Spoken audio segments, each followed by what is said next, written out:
mbokki Sénégal asalaamualeykum.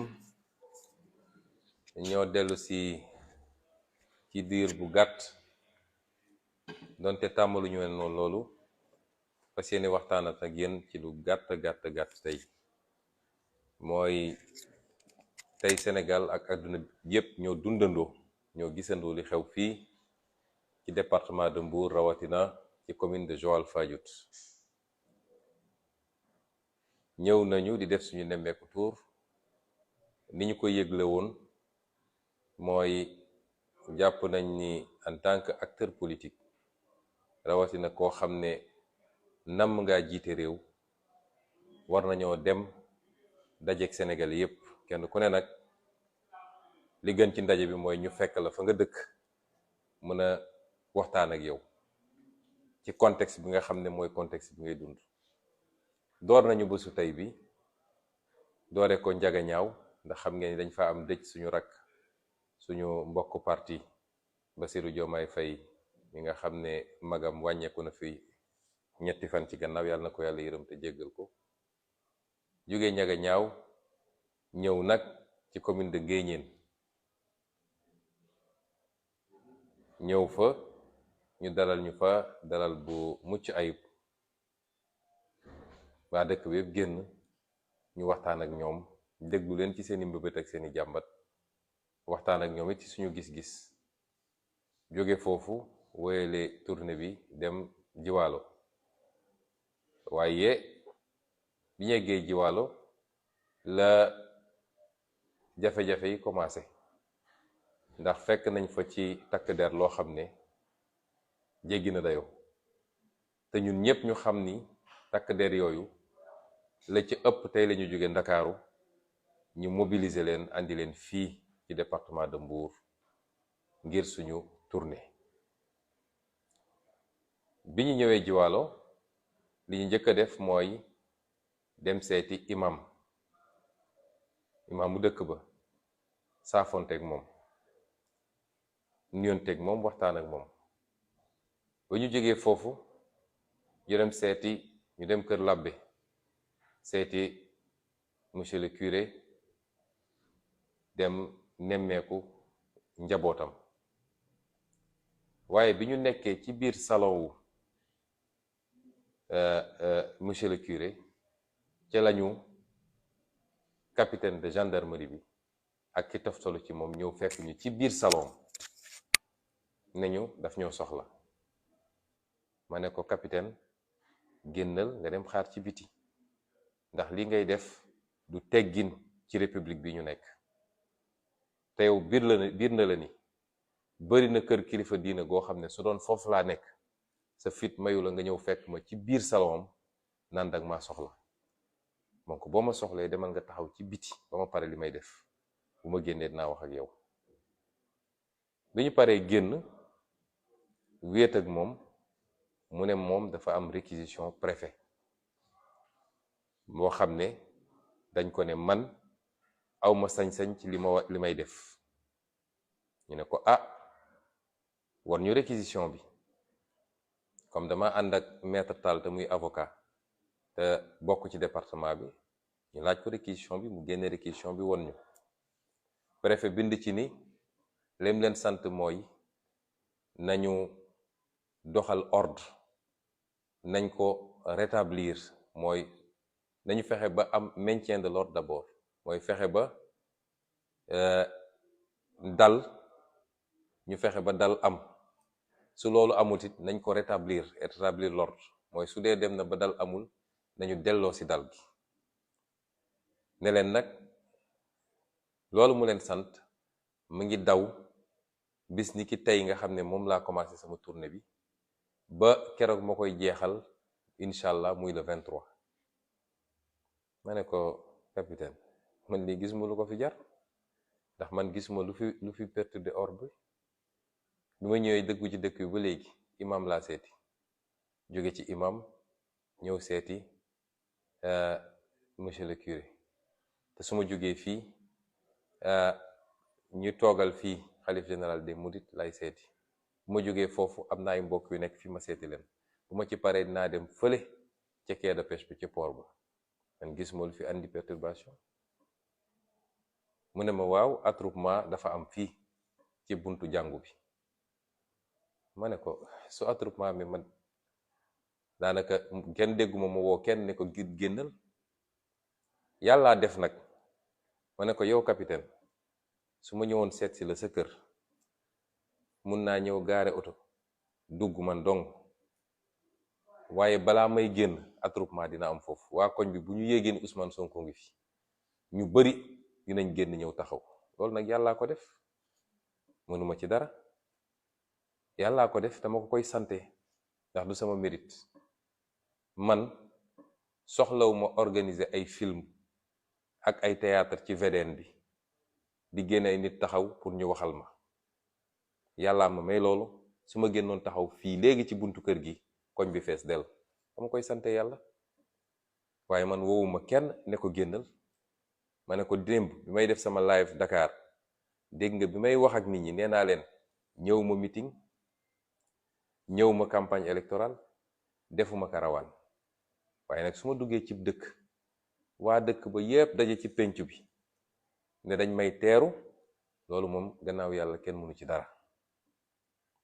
ñu génnee ci noonu jóge ci curé bi di dem ci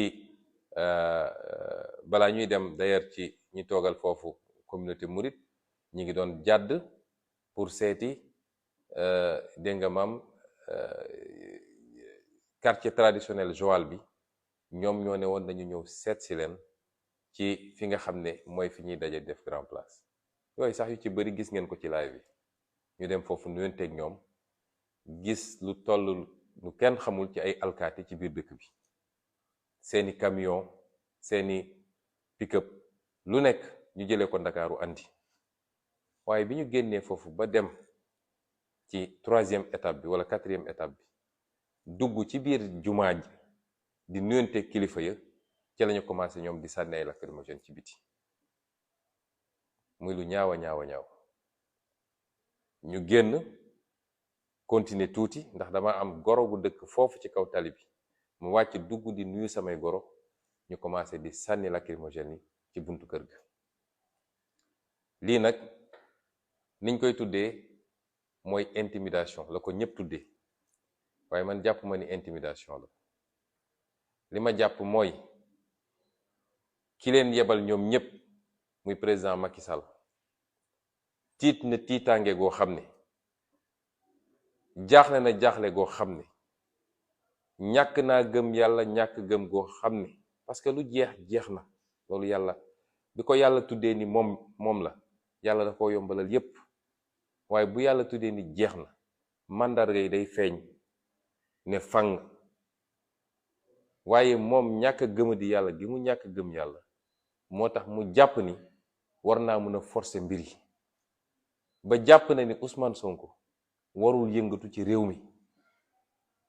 seen stratégie ñoom mooy fexe ba kuy politique rek na nga toog Ndakaaru, bis bu ne ñu dugal la ci ay débat yu ñàkk fulla yu amul solo, ñu jël ko amplifier ko par voie médiatique. ñu bàyyi li nga xam ne mooy fulla Sénégal nekk ci débat yoo xam ne am diw andil diw, diw wax na lii, diw for na lale, diw saaga na kii. noonu nag la ñuy piéger homme politique yi ba ñu bàyyi farata gi kuy homme politique fi mu toll nii mooy dem dajeek askan wi. rawatina nag ñun ñi nga xam ne bir nañu boo ubbee xolu sénégalais yi ñoo ngi ci biir. fu ñu génn sénégalais yi woon ñu cofeel ak mbëggeel, waaye surtout yaakaar bu ñu am ci ñun ak la ñuy liggéey. moo tax piège boobu, bulle boobu nga xam ne dañ koy alimenter jaarale ko ci waxu média, réseaux sociaux, ñun dañ ko yëkkati teg ko fële dellu si ci réalité bi. te réalité bi mooy fee ñu jóge ci àll ba fekk fa sénégalais yi, saafonteeg ñoom, ñu wax ñu seeni jafe-jafe ci suuf suñuy jaay, seeni jafe-jafe ci ñàkk liggéey, seeni jafe-jafe ci seeni pajukaay, seeni école, seeni jafe-jafe ci seen seen récolte yi nga xam ne jaaxle nañ ndax dañ ko mën a jaay am déet. loolu mooy réalité Sénégal. te ci réalité boobu la ñu fas yéene nekk fukki weer yi di ñëw. may wax nag Macky Sall pour mu dégg ko bu baax, ndax man du ma wax ak ministre am ab suq la rek bu ñuy yónni, du ma wax ak préfet dañ koo def loo rek mu def, du ma wax ak ñii nga xam ne ndeysaan ñoo ci gën a sonn alkaat yi, ndax li ma gis tey ci gendarme fii ci Joal te li ci ëpp jóge Ndakaaru, bi ñuy dugg Mbuur li ma gis tey ci GMI ñu rangale seeni camion te li ci ëpp jóge Ndakaaru, ñu leen di sonnal di leen fananloo ci mbedd mi. waaye baax na ci tournée bi ndax gëm naa ni nag maa ngi doog a am kaaraange, ndax lii ma gis nii président de la république sax duñ ko jalonel noonu buy génn. waaye may wax ki leen yebal ñoom ñëpp muy Macky Sall, ma fàttali ko ni bi ñu dooree jàkkaarloo moom ak man ba tey xam na ni su amee ku ragal moroom moom moo ma ragal. moom Macky Sall xam na ni lu toll ni tarfata ayn ci ragal lu jëm ci moom man awma ko. bu doon dese na sago ak xel dina xool neneen nu muy doxale. moom moo yor nguur, yor l'armée, yor police, yor gendarmerie, yor justice, te su tëddee ku ko yeewoon 3 heures du matin ko Ousmane Sonko mu yuux àll bi yépp. waaye awma lu toll ni tarfata ayn ci ragal ko malgré li mu yor yépp. ma koy gaaral nag di ko garantir ni ko bu soobee yàlla nemmeeku tuur bii ñu door niñ ko commencé lañ koy wéyalee ni mu gën a calmer. bu ñu xëyee ëllëg dañuy continuer dem fi ñu war a dem, muy Malicounda muy beneen dëkk dinañu continuer suñu nemmeeku tuur, ndax ñun kenn mënuñoo intimider. bu dee nag nii lañ ko bëgg a doxalee lañu andi ci armée gendarmerie boobu andi ko ci police andi ko ci renseignements généraux, loolu lépp nañu topp fu ñu dem rek. waaye du tee nii ma ko commencé bu soobee kii bind dinañ ko yeggalee noonu. may wax ak nag patriote yépp na seen xel dal, nañu continuer la ñuy liggéey. ñoom nañu jël seen responsabilité ci provocation yi ñuy def te àdduna yëpp gis ko. lu ci am rek ñëpp dinañ ko gis. may dellu nag di waxtaan ak sénégalais yépp, kilifa yi, citoyen ordinaire ak ku munti doon. tooñ baa ngi bëgg a ëpp de te ñëpp a ngi koy gis. ci la ñuy xëy ci la ñuy gont. moom Macky Sall am na sañ-sañ saa yu ko neexee mu taal otoom dem fu ko neex ci réew mi dajale nit ñi jox leen xaalis pour ñu yooxu turam. waaye ñun amuñu sañ-sañ génn ci réew mi dem dajeek sénégalais yi soxlawuñu leen jox xaalis te fu ñu dem par yàllaa ko defee noonu sénégalais yëpp génn ñu saafoonteeg ñoom wax ak ñoom. loolu du am de. dinañu continuer suñu tournée incha allah nii ñu ko doxalee. moom gendarmerie ki ko jiite fii nee na man amuma droit am convoi. waaw kan moo mën a gis Ousmane Sonko fii mu toll ci réew mi ne mu ngi génn moom dong di dawal otoom wala moom ak chauffeur am dama ngay dem tournée. dëkk bi bis bu ne convoi am fi, moo xam sëy bu ñuy takk, moo xam ñuy dem sport, moo xam leneen ak leneen. moom bis bu ne mu def convoi. waxuma convoi politique nag, waxuma convoi boo xam ne état wi ko tax a jóg, waaye convoi politique bis bu ne mu def ko. ay ñoñam bis bu ne ñu def convoi. dinañ def convoi. ma ànd ak ñi ma war a ànd ak yépp ñu def suñuy oto, sama sécurité mat sëkk, sama communication nekk ci, ñu dem nemmeeku ñi ñu war a nemmeeku. lii nag dañu bëggoon waxtaan tuuti ak Sénégalais yi te gën a dalal xelu ñi nga xam ne am nañu jeexi jaaxa. àdduna dafa am fu muy toll. ku nangu nooteel ak jaay doole luñ la tegati dagan na. dañoo nekk ci réew bu tudd Sénégal am ay charte. moom mii di wax tey diggante 2009 ak 2011 dafa wër Sénégal yépp président Ablaye Wade musu koo tere ne ko doo dem doo dugg dëkk sàngam te musul dem moom dong da doon ànd ak ay ñoñam ñu dem. kon suñu nangoo tey mu imposer ñu lii bu yóbboo ñu arrêté li ñuy liggéey. li yëngu nag li ko yëngala ko ëpp doole mooy tiitaange bi nekk ci ñoom jamono ji. élection yi ñu génn ñëpp gis nañu réewu taax yépp wala dëkku taax yépp dañ koo ñàkk. boo gisee bi ma ñëwee Mbour dama ne man Mbour commune taxumaa jóg waaye dëkkaan yi ci biir ñoo ma tax a jóg ndax Mbour commune ñoo ko gañe woon ci élection bi passé donte ñoom ñoo gañe département yi fu ñu gañe département rek ñun ñoo gañe commune bi moo tax man dëkkaan yooyu moo ma intéressé te kenn mënu maa tere dem ci dëkkaan yooyu. kon mbokki Sénégal dañoo bëgg ku am kàddu war a mën a wax ak Macky Sall ne ko li mu nekkee du dëgg na waxtaan ak moom ndax moom mooy taal fitna ci réew mi bi mu fi nekkee ba léegi fitna ci fitna la tegu. ku am kàddu mën ko koo wax na téye loxoom ndax xale yi ma gis nii ragaluñu ko de su génne woon 1 million de alkaati fii xale yi ragaluñu leen. sànni nañ tey seen lacrymogène benn xale bougéwul fi mu taxaw. loolu nag bu yàggee ci fitna lay jur ci dëkk bi. kenn mënuma imposer ma dem toog Ndakaaru naan maa ngi xaar 2024 damay def samay tournée. citoyen la am naa droit circuler fépp ci Sénégal. kon nañu waxante dëgg su coow amee nañu seet kan moo tooñ ñu jàpp ci loxoom ne ko tegal ci suuf ndax li ngay def baaxul ci réew mi.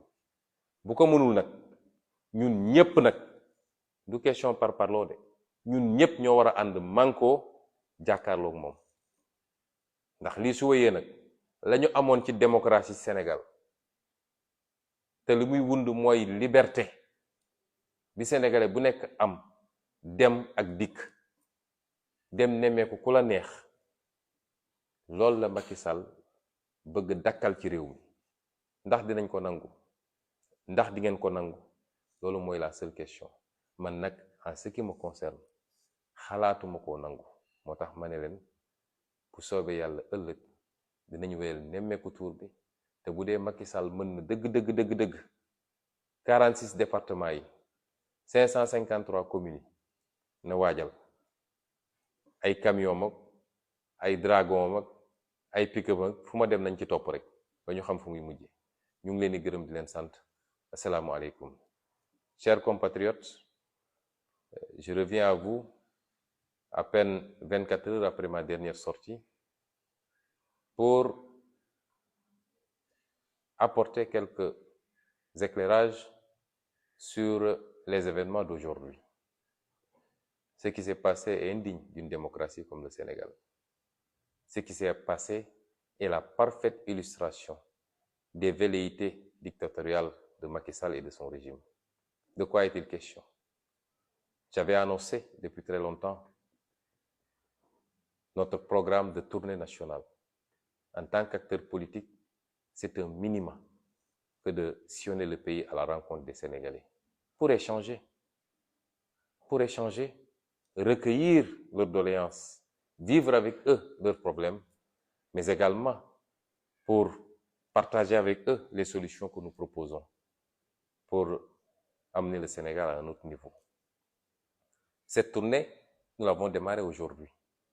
Vous m'avez tous entendu hier dire clairement que je n'appelle à aucune mobilisation, aucun attroupement, parce que je ne suis ni en campagne électorale et je ne suis pas venu pour un meeting. Le concept du Nemmeeku Tour, qui peut signifier en français rendre visite aux citoyens là où ils habitent. Le concept du Nemmeeku Tour, c'est effectivement d'aller au plus près des réalités des Sénégalais. Et c'est pourquoi quand nous entrons dans une localité, particulièrement le milieu rural, nous allons rendre visite aux autorités religieuses, aux chefs de village. Nous allons rendre visite à nos militants chez eux. Et il se trouve que par la grâce de Dieu, nous avons atteint un niveau de popularité dans ce pays qui fait qu'à chaque fois qu'on est annoncé quelque part, les populations se mobilisent spontanément, certains par sympathie, d'autres parce qu'ils sont carrément partisans, et d'autres par curiosité. Mais les citoyens se mobilisent spontanément pour venir nous rendre visite, pour venir à notre rencontre. Et aujourd'hui, nous avons commencé cette journée. Nous avons pu commencer par la commune de Niagagnao pour présenter des condoléances. Nous avons continué sur la commune de Nguyen, où nous avons été très bien reçus par les populations. Il n'y a eu aucun trouble à l'ordre public. Nous avons échangé tranquillement avec les populations qui nous ont reçus à la place publique du village. Le chef de village était là, les deux chefs de village, l'imam était là, les dignitaires et notables étaient là, les femmes étaient là, les jeunes étaient là. Nous les avons écoutés et nous leur avons parlé. Nous sommes sortis de cette première étape pour passer dans un autre village à côté, où nous avons rendu visite à l'imam Ratib et à quelques-uns de ses collaborateurs avant de nous acheminer vers Joal. Et c'est là où les problèmes ont commencé. À Joal, nous sommes d'abord allés rendre visite à l'imam. Ensuite, nous sommes allés rendre visite au curé avant de continuer pour rendre visite à la communauté traditionnelle de Joal et enfin au représentant du Khalife général des Mourides qui est une autre autorité qui prie énormément pour nous et d'une autorité publique.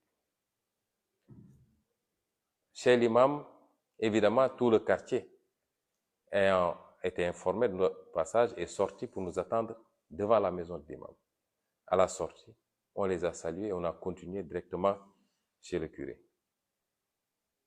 Et le capitaine de gendarmerie et son adjoint sont venus nous trouver dans le salon même du curé. Ce que je considère comme un sacrilège. Parce qu'il y a des us dans ce pays. Et il faut qu'on respecte un certain nombre de paramètres. Pour dire qu'il avait besoin de me parler parce qu'il a reçu une réquisition du préfet du département. Je lui ai demandé poliment d'évacuer la salle et de nous laisser terminer parce que j'aurais été chez certaines autres autorités religieuses de ce pays, ils n'auraient jamais eu le courage de venir nous trouver à l'intérieur pour faire ce qu'ils ont fait aujourd'hui. Et quand on est sorti de là-bas, il nous a parlé d'une réquisition, nous lui avons demandé de nous la présenter, ce qui fut fait, et nous avons vu que dans cette réquisition, le préfet leur demandait de maintenir l'ordre, ce qui est tout à fait de l'ordre du normal, c'est leur travail, ou de rétablir l'ordre si celui-ci venait à être perturbé, et que cette injonction valait de la date d'aujourd'hui, où nous démarrons notre tournée, jusqu'à la fin de cette tournée dans le département, c'est-à-dire le 25. Je me suis adressé à ce capitaine pour lui dire qu'ils étaient en train de créer des problèmes là où il n'y en avait pas. Que depuis que je suis entré dans le département, il n'y a jamais eu trouble à l'ordre public. Et que c'est leurs agissements qui risquaient de créer justement ces troubles à l'ordre public. Et qu'ils ne peuvent pas venir me trouver chez une autorité religieuse, à l'intérieur de son salon, pour me parler de troubles à l'ordre public. Et nous sommes sortis de là-bas pour nous acheminer vers l'étape suivante. Et c'est là-bas qu'ils ont commencé à tirer des grenades lacrymogènes contre les jeunes badauds qui étaient sortis spontanément parce qu'ils ont appelé que j'étais de passage. C'est indigne d'une république, ces comportements. Notre gendarmerie nationale doit être redéployée à autre chose qu'à ses basses besognes. Et je peux vous assurer que j'ai même pitié de ces gendarmes qui sont des citoyens comme nous, ont leur ressenti. Ils savent très bien que ce qu'on leur fait faire, s'ils avaient le choix, ils n'auraient jamais fait. Et c'est dommage, et c'est à l'image de celui qui est à la tête de cette gendarmerie nationale aujourd'hui. C'est dommage parce que c'est la gendarmerie aujourd'hui qui trouble l'ordre public au lieu de le maintenir. C'est dommage parce que, à force de se comporter comme ça, ils ont fini par créer une situation de défiance systématique vis-à-vis des forces de l'ordre. Parce que durant tout le temps qu'ils sont livrés à ces tirs de grenades lacrymogènes, ce qui était frappant, c'est qu'aucun jeune n'a bougé de là où il était. Et c'est une autre république que nous voudrions que cette image d'une gendarmerie désacralisée pour faire des tâches politiques, voire politiciennes. Mais ce que je voudrais dire à M. Macky Sall, parce que je ne m'adresserai pas à tout le reste de la chaîne, ils ne sont pas mes alter ego, ni mes interlocuteurs, c'est qu'il perd son temps. Depuis 7 ans qu'on se fait face, s'il n'a pas encore compris qu'il ne m'inspire aucune peur, quand je le vois agir ou parler, c'est un tout autre sentiment qui m'anime que la peur. De lui et de moi, s'il y a quelqu'un qui éprouve ce sentiment de peur vis-à-vis de l'autre, tous les Sénégalais savent que c'est Macky Sall. Caché derrière sa gendarmerie, caché derrière sa police, caché derrière sa justice, caché derrière ses renseignements généraux, caché derrière ses partenaires étrangers qui lui donnent tout ce qu'il veut en termes de moyens de répression. Mais malgré tout, il est passé même de la paranoïa à la schizophrénie. Parce que ces comportements sont des comportements schizophrènes. Et je voudrais demander à tous ceux qui, dans ce pays, sont épris de justice, mais surtout de paix, tous ceux qui tiennent à la stabilité de ce pays, je voudrais leur demander, en tout cas à tous ceux qui peuvent avoir la possibilité de lui parler, de le ramener à la raison. Parce que ce pays ne sera jamais transformé en une dictature. Les Sénégalais se sont beaucoup battus pour avoir ce niveau de démocratie que nous envie tout le monde. Et ce ne sera pas avec Macky Sall qu'on tombera dans une ère de dictature. La Constitution garantit un certain nombre de libertés, parmi lesquelles la liberté d'aller et de venir, la liberté de réunion et la liberté d'association. Macky Sall n'est pas au-dessus de la Constitution. Lui, il peut se permettre d'organiser ses balades quand il veut, des simulacres de balades, des mises en scène dignes du Grand Théâtre ou de Sorano. Mais nous n'avons pas le droit d'organiser nos sorties. Et si c'est un crime aujourd'hui d'être populaire, nous sommes d'accord d'être pénalisés. Nous n'avons pas besoin d'appeler les Sénégalais pour qu'ils sortent. Par la grâce de Dieu, nous avons atteint ce niveau. Je le dis sans pédanterie, je le dis avec toute l'humilité qu'il faut, mais c'est ça la réalité aujourd'hui au Sénégal. Et je continuerai avec tout mon staff, parce que la gendarmerie nous dit que nous n'avons pas le droit d'avoir un convoi. Au nom de quoi? Je ferai une tournée nationale dans une seule voiture, moi seul Ousmane Sonko, ou moi et mon chauffeur et un garde du corps. Jamais. Je rappellerai aux Sénégalais et au monde entier que de 2009 à 2012, Macky Sall a fait le tour du Sénégal. Lui-même, il s'en vante en disant qu'il a fait plus de 4000 villages ou je ne sais pas quel autre chiffre. Il a fait le tour du Sénégal. Ce que je suis en train de faire, Abdoulaye Wade ne lui a jamais interdit de faire ces tournées-là. De 2009 à 2012. Et aujourd'hui, il veut nous interdire à nous de faire ces tournées. Au nom de quoi? En réalité, cette schizophrénie cache mal une réalité. C'est que dans leur stratégie, ils ont toujours voulu cantonner l'opposition à Dakar, créant tous les jours un nouveau sujet de débat futile, amplifié par les médias et les réseaux sociaux. Des débats qui relèvent plus du fait divers que de la réalité du vécu des Sénégalais. Et c'était ça leur stratégie.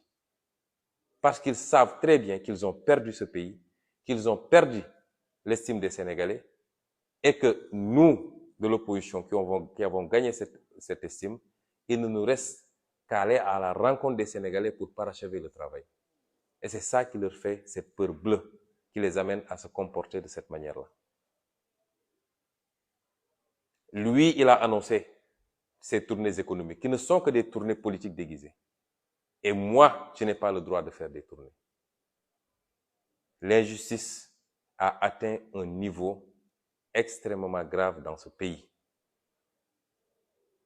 Les gens ont l'habitude de regarder faire, et dès qu'on réagit, ils essaient de nous coller l'étiquette de violence. S'il y a des non-violents dans ce pays, c'est nous. Nous sommes toujours attaqués. Nous sommes tués. Nous sommes emprisonnés. Nous sommes empêchés de circuler. Aux yeux et aux yeux de tout le monde. Et il suffit qu'on réagisse une seule fois pour qu'on dise qu'on est violent. Et je voudrais rassurer les Sénégalais enfin que nous allons tranquillement continuer cette tournée. Demain, s'il plaît à Dieu. Ce qu'ils ont déversé ici à Mbour en termes de gendarmes et de GMI, je crois que s'il arrivait quelque chose à Dakar, il n'aurait pas suffisamment de troupes pour réagir. Mais ça ne passe pas parce qu'ils ne peuvent pas nous intimider. Demain, nous allons continuer tranquillement notre tournée dans les communes qui sont prévues. Nguyen, Nguyen, Malikunda et autres. Certainement, peut-être les communes du sud du département. Et nous la tiendrons comme nous l'avons démarré aujourd'hui. S'ils peuvent nous suivre avec ces pelotons de gendarmes, de GMI, tous ces camions, ces pick-up, tant mieux, ils n'ont qu'à nous suivre. Mais rien ni personne ne pourra nous empêcher, s'il plaît à Dieu, de continuer cette tournée sur l'ensemble du territoire national. Le Nemmekou Tour continue de plus belle. Sénégalais et Sénégalaises, je vous remercie et vous souhaite une bonne soirée. Merci.